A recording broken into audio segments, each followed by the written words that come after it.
We're going to show you how to allow an app access to only specific contacts on your iPhone. This is a great way to protect your privacy while still allowing certain apps to function effectively. This feature is added on iOS 18 and is very useful. Let's say you want an app, like WhatsApp, to only have access to 5 contacts from your phone. You can do that now. How can you allow an app access to a few contacts? Before we start, please remember to like the video and share it. Thank you a lot. Unlock your iPhone and open the Settings app. It's the gray gear icon on your home screen. Scroll down and tap on Privacy and Security. This is where you can manage the permissions for various apps on your iPhone.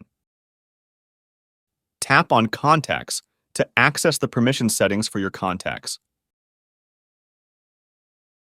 Here, you'll see a list of all the apps that have requested access to your contacts. Find the app for which you want to limit access. If you want to allow the app access to only specific contacts, you can manually select which contacts the app can access. Tap on the app name, and you'll see options for allowing access to all contacts, no access, or limited access. Select Limited Access. When you first offer limited access to contacts on an app, you will see no contacts added. Tap on the Edit button. You'll now see a list of your contacts. Tap on the contacts you want to allow the app to access. A check mark will appear next to each selected contact. Once you've selected the contacts, tap Done to confirm your selection.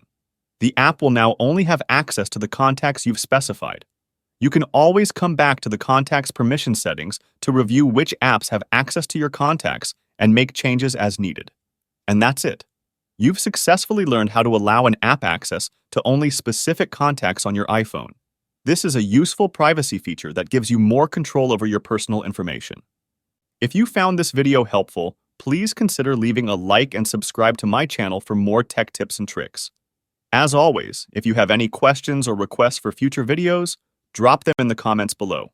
Thanks for watching, and I'll catch you in the next one.